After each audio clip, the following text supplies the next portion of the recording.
pass around a pad of paper. Please write down who you are and who you're representing.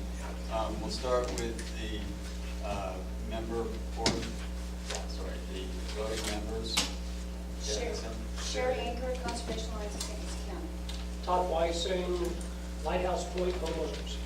Jim Harder, Stuart Fly Riders. Jim Moyer, Marine Resources Council. Mark Perry, Florida Oceanographic Society. Jackie Thurlow, Redfish River Kids. Daryl Brand, Palm Coast Yacht Club. Gail Ryan, Martin Soil and Water Conservation District. Jill Pinkham, Rhino Civic Club.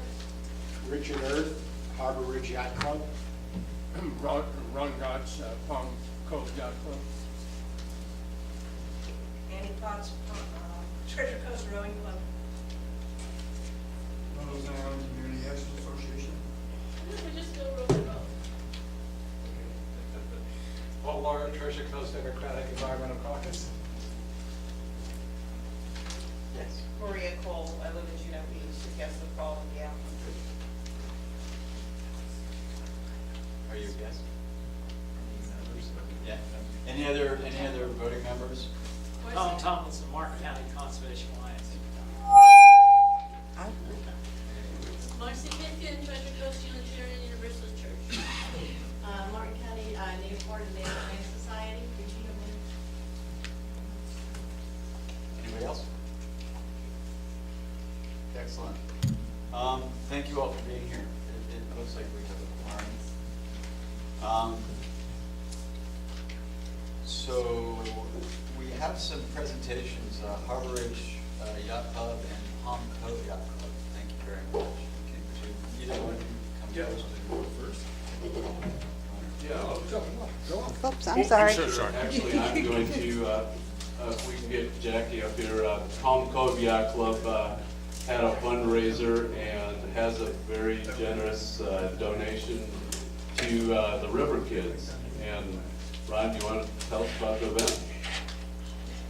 Well, we had a Palm Cove night, and is this on? Yeah, you'll have to speak loud, evidently. And we raised some money for the River Kids. I have a check for $732. We're delighted to be able to do this.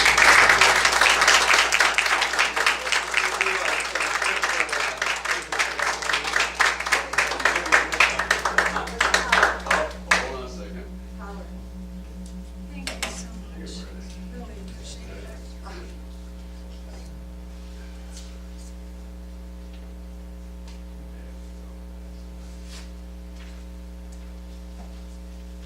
There it is. You don't have to get that far back. There you go. Thank you. Shoot a couple.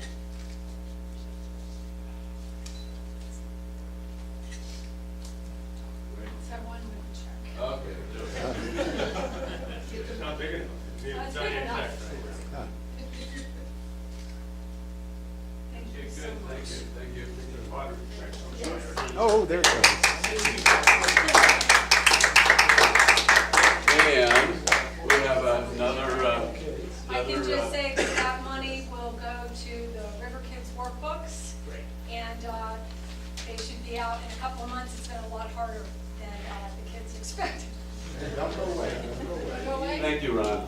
Appreciate it. I'm going to split this one, but I'm Richard Earth from Harbor Ridge Yacht Club, and traditionally at our closing event, we have a 50-50 drawing, and we'd like to give this check for $1,000, half of it to the River Kids, and half of it to support the wonderful work of the Rivers Coalition.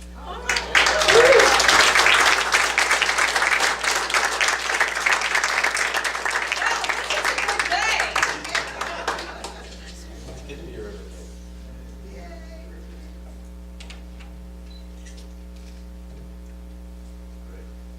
Good. Thank you Thank so you. much.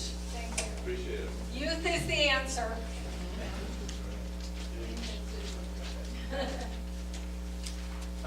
Mark, you want to give us a little update on the Denville thing? Well, other than someone did sign and it's going through, I mean, Speaking of like, well, many of us were out to Clewiston, and we saw the governor sign the bill, and Montgomery Center, Negron, and a lot of other people from the Lakes communities, so several people here were out there. It was kind of ceremonial in a way. So Senate Bill 10 will go forward. And now the impetus is really on the district by July 1st to start the process with the Corps of Engineers to get the post authorization changed for the A2 to allow that to be a deeper reservoir rather than a shallow FEV. It'll also put time schedules on both the Corps and the district to kind of report back to the legislature by January 9th next year, whether this project can go through, and if it doesn't, then there are other criteria that it allows. It does provide funding. Also, there's $64 million in the bill right now for this coming fiscal year, starting July 1st for the project, but there's also a bonding authority through Florida Forever for $800 million for the total project to be covered. So it's estimated to be 1.5 or 1.6 billion. So 50, again, it's a 50-50% project, but it needs that change, post authorization change to the Central Everglades Planning Project, which our Representative Brian Mast, I guess, has already instituted a bill that would fast track that kind of process through the Corps of Engineers. So hopefully Senate Bill 10 is underway. Again, you've heard various figures, 240,000 acre feet versus 360,000 acre feet, which is the original plan, but people have asked, will this provide relief? Yes, it's going to provide some benefits, of course, to the estuary, and once they get a third outlet in the conveyance and storage and treatment and move water south. And of course, we need everything else. We need north of the lake storage, and we need south of the lake and east and west. So we need to do it all, but this fast tracks this project. Remember, it wasn't going to start, according to the integrated delivery schedule, it wasn't going to start until 2022 or 2021. So they were putting it off the planning if this doesn't start this year instead of several years from now. So I think it's worth, what we all have to do is keep on the district, keep on the Corps to get this moving forward.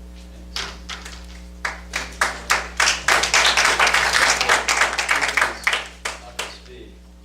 Yeah, John, do you want to share Martin County news with us? Sure. You ready for that? Excuse me, I want to ask Mark a question. Sure. Oh, please do. Go ahead. In the bill, is there something in the bill that says that sugar can use that reservoir? And what's the parameters? Is there something in the bill that says sure can use the reservoir? The reservoir was designed, the EA reservoir was designed for in three 20,000 acres components. So it was totally 60,000 acres originally. And 2/3 of it was supposed to be for lake releases from the discharge. 1/3, one compartment was to be used for the EA storage. Now remember what happened like last year. In February, they got to discharge all the EA basin runoff, got to go into the water conservation areas and fill up the whole Everglades and drown it out. So there was no capacity to put lake water down there. So what this reservoir does is 2/3 for the lake releases and 1/3 for EA basin runoff. So it's all going to end up going south into the Everglades, but it's, hopefully this reservoir does that. According to the hydrological model study that was done by the district, it's supposed to, once all the components of SERP are done, including the EA reservoir, we dropped from 22% down to 2% of regulatory releases. That's 22% we're getting down to 2%. And the West Coast drops from 51% down to 5%. So this EA reservoir takes 34% of those lake regulatory releases. So without that, we won't get that 34% taken by that. But that also counts for all the other SERP projects being completed. So we're not about stopping any other projects or slowing down anything else. We just said we needed to fast track this one and get it in the queue quicker, and that's what we'll do.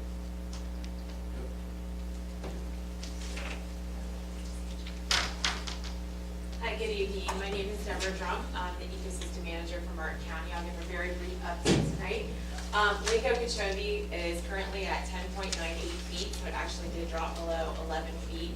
We continue to have extremely dry conditions. We're waiting for the wet season to start. It's time, finally. But the lake has dropped 0.63 feet in the past month due to the exceptionally dry conditions. It was 11.61 feet 1 month ago. And we've had below average rainfall throughout the district region since September of 2016. So we're still, we're in a good stretch of time where we've had very significant below average rainfall.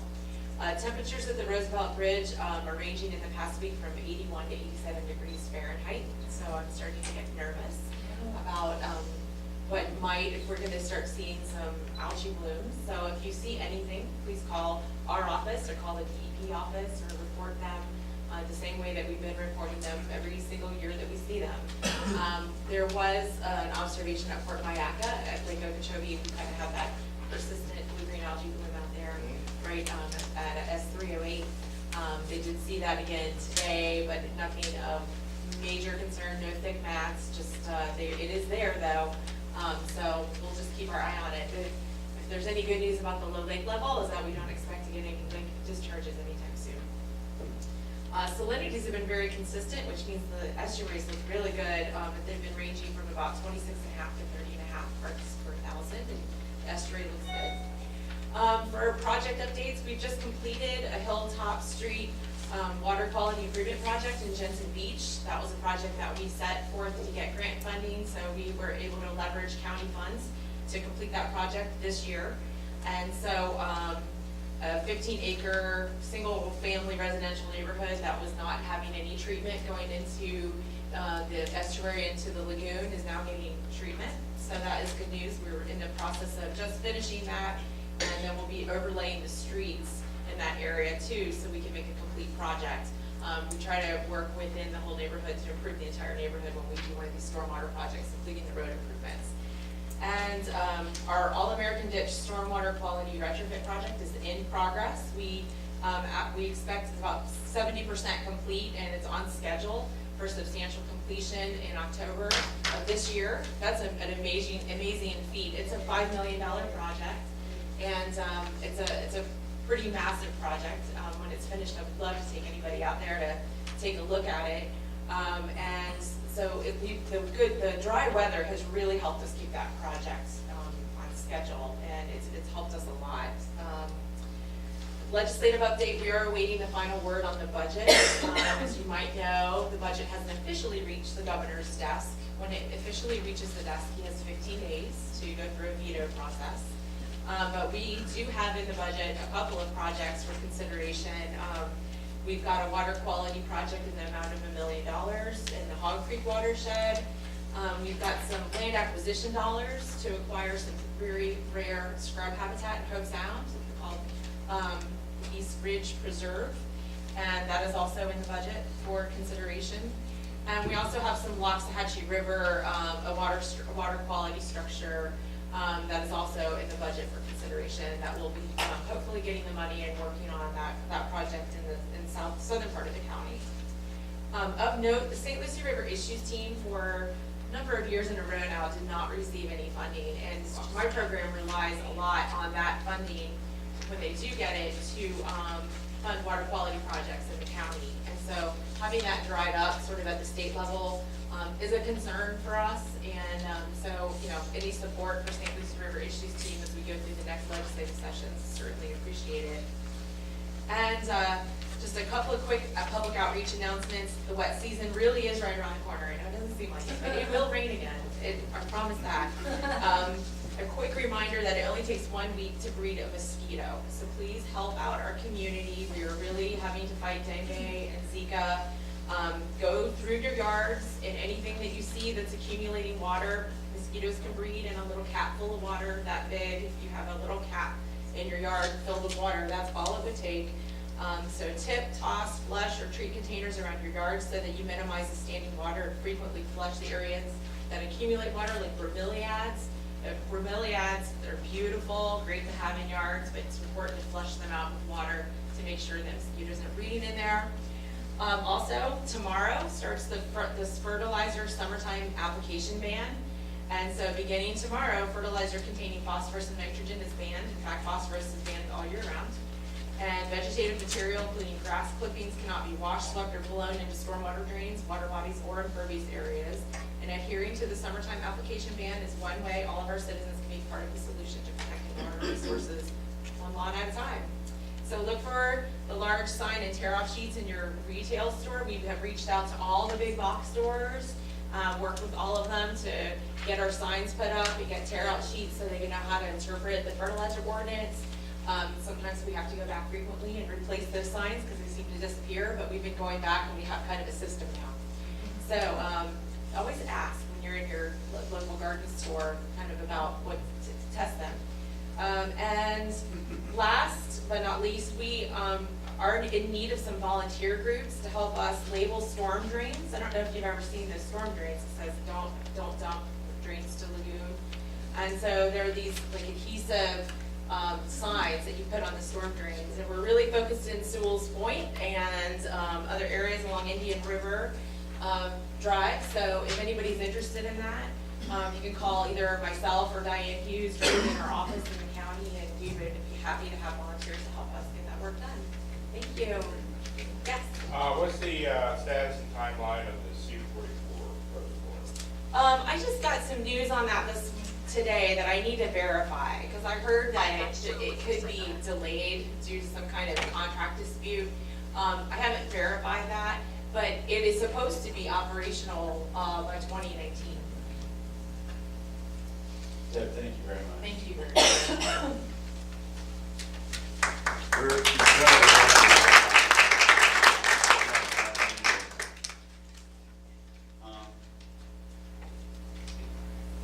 Paul Gray's not here, and we don't have any elected officials in the do we? Did I neglected someone? Anybody running for office? Yes, Justin. You want to introduce yourself? Sure. Yeah.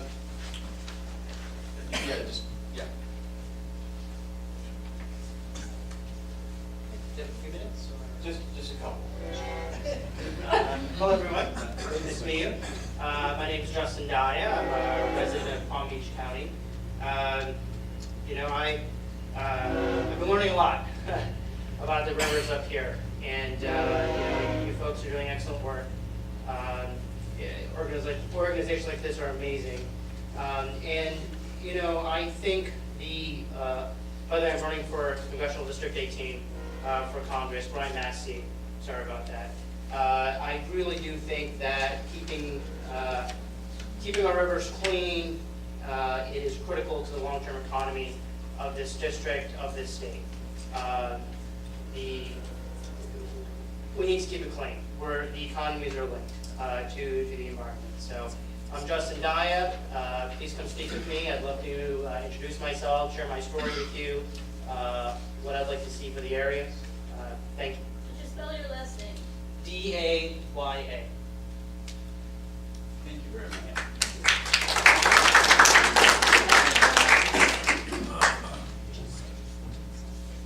Well, while you're asking, I guess I'll tell you who I am. I'm running for the City Commissioner District, Group 2, City Steward, Love My River. What was her name again? Becky Brewer. So, our guest speaker this evening is Virginia Barker. She's a force of nature. She lives in Brevard County and has moved to Brevard County toward the Loveler Lagoon project. And I think there's a lot in common between Jeff Drum's position and Virginia Barker's position in Brevard County. I met Virginia several years ago and was impressed with her understanding and her communication skills. And I think you all will be impressed too, because Brevard County has done an amazing amount of work toward self-funding environmental restoration on the lagoon and doing septic to sewer conversions. And they're expecting, I think, $302 million over the next 10 years. And they're willing to tax themselves to do that. And I think at some point we all need to understand that that the environmental solutions that Senate Bill 10 and some of the other proposals are going to do for us is going to be part of the work, but we are going to have to eventually come up with solutions and lifestyle changes that are going to have lasting impact on the lagoon if we're going to save it. And I think Virginia has shown Brevard County one of the keys to making that come to fruition. And you know, the work that FIT and Brevard County citizens and other organizations, the Brevard Zoo, the Marine Resources Council, a lot of other organizations that are located in Brevard County are working very diligently to cleaning up their lagoon. Their issues are much different, or they are similar but much different to ours with Lake Okeechobee district. But I think you'll be fascinated. I know that Virginia is one of my heroes, and I'm happy to share her with you. This is I'm trying to experiment. I'm gonna. your ears I'm going gonna to actually, Virginia wants to maybe come up here. Is it okay if you sit, or do you want to Sure. scroll? Okay, I'll do something here. Hold on. I'm a union. Our key grip. Check. Okay, it works. Good. This one's good. You want to Well, sit? why don't you sit next to, I'll put you right here. All right, and I'll try not to flail and hit more. You can run the meeting from now on. That work, because we like to record these and so forth, so go ahead. Okay. Well, thank you very much for having me down here this evening. Jim's been after me to try to share our story for a while, and I've been a bit hesitant because while many of the issues are similar, many of the issues are different. And so as I go through this and tell Brevard's story, just keep in mind that it's not a direct translation between what we've been able to do and what your solutions are. So, what really instigated us to take action? And a wise person reminded me of the quote, never fail to take advantage of a good crisis. So we had a crisis March of last year, and hundreds of thousands of fish. And before they were belly up like this, they were swimming at the surface and gasping. For days, they were swimming at the surface and gasping. And people were firing off pictures on Facebook, and people were racing out to the water to see it. And so it really influenced people's opinion of the health of the river, and started a community-based motion towards, we've got to do something about this. Why is this happening, and what can we do to stop it? Those of us who'd been looking at the river for more than the month of March of 2016 knew that there was a long history of problems in the river, and in our end, we have seen a virtual, a crisis for over 5 years now, starting with the algal superbloom that extended from Volusia County all the way through Brevard County to Sebastian Inlet, between the algal superbloom and the secondary bloom. And those were followed by, a year later, by a brown tide.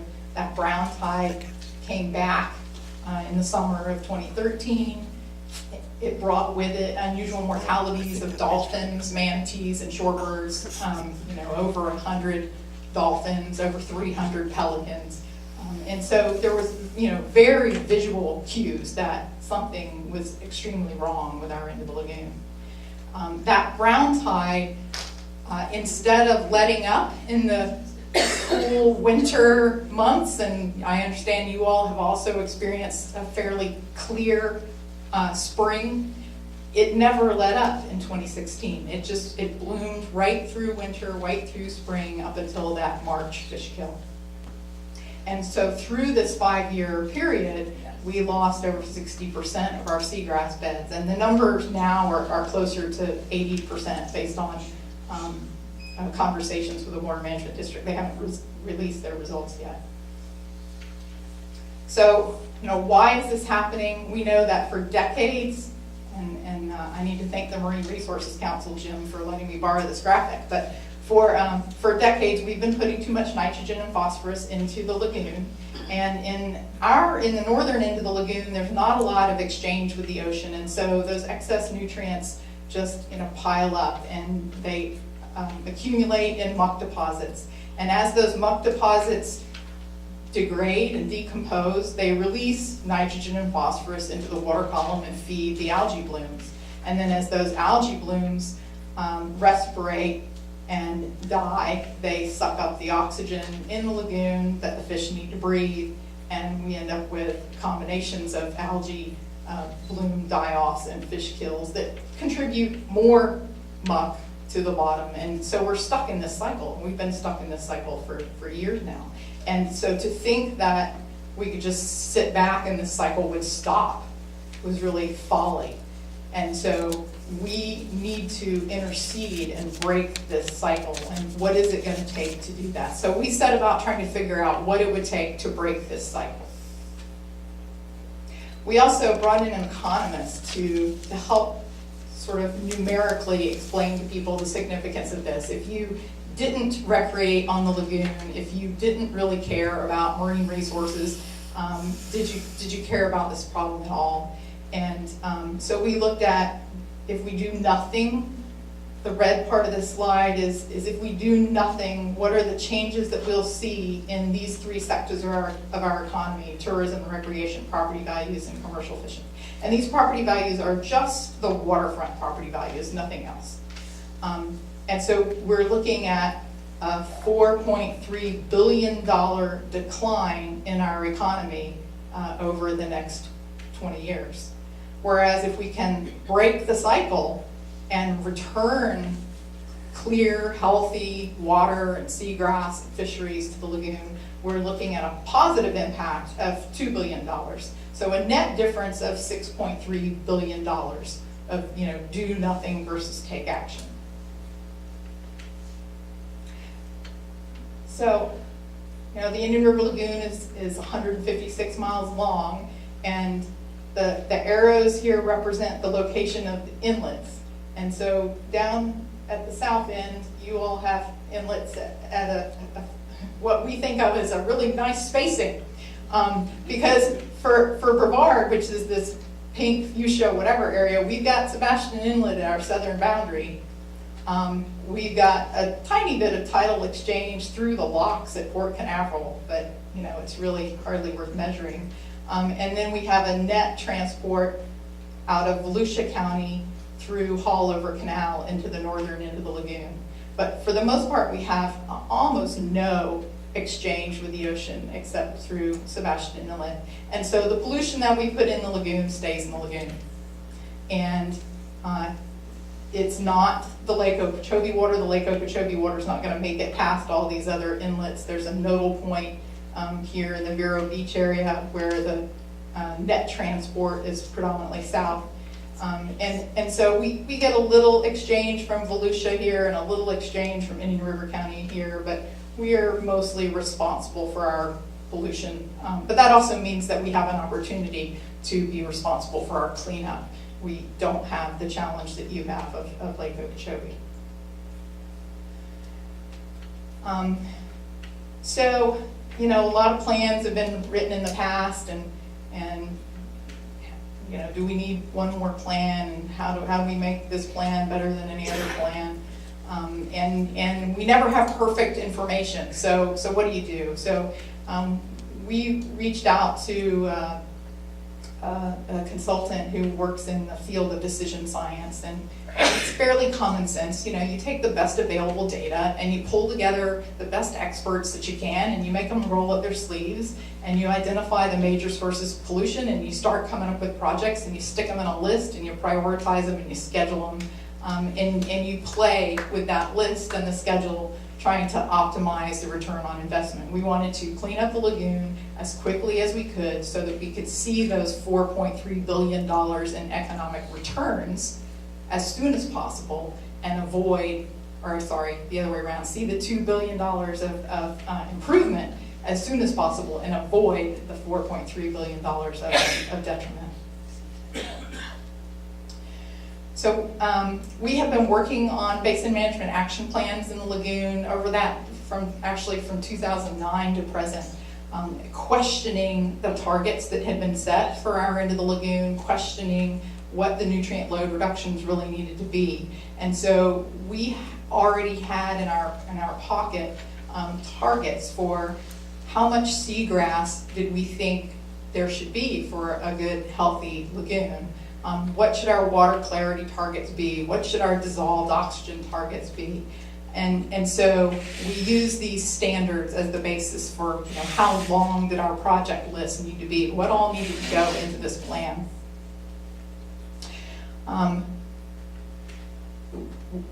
I wrote, you know, a long treatise of what I thought needed to happen, and then my boss said, well, it comes down to 3 R's: reduce, remove, restore. I said, man, I wish I could be that succinct. I need to learn that, right? So we need to reduce, we need to put the lagoon on a diet. A little bit of nitrogen and phosphorus is healthy, but too much is not healthy. And so we needed to figure out what is the right amount of nitrogen and phosphorus for a healthy lagoon and how much is too much. And so we had these numbers from 5 years worth of scientific examination of available data on the lagoon. We need to remove the accumulations of muck deposits that cover over 10% of our portion of the lagoon in Brevard County. So 10% of the bottom of the lagoon is covered in this black oozy mayonnaise stuff, which, is everybody familiar with muck? Okay, because I have bags of it that I could pass around if anybody is not familiar. Yeah, okay, all right. We have muck to share. There's plenty to go around. Is that part of the removal muck? Yeah, that's the removal, right, yeah. I'm trying to figure out how to sell these baggies of muck. No. So we have removal targets, and then we've been working with Mark Perry for a number of years now on and Florida Oceanographic Institute on helping us to restore our oysters through oyster bars and living shorelines, because we have lost the natural filter feeders in our end of the lagoon. We had the state's largest clam industry, we had a significant oyster industry, we had a very large blue crab industry and mullet, and we have lost those major filter feeders. So we've lost the capacity of the system to filter itself and to be resilient to change. And then we added a 4th R, which is respond to new information, because clearly we don't know everything now that we wish we knew. We're going to learn more, you know, every day that we're out there trying things. And so we needed our plan to be adaptive through time. So how do you know what projects to do? One thing we looked at is what are the sources of nitrogen and phosphorus pollution. So this pie chart is nitrogen and this is phosphorus. The 1%, the red 1% on each of these is point discharges, right? That used to be wastewater treatment plant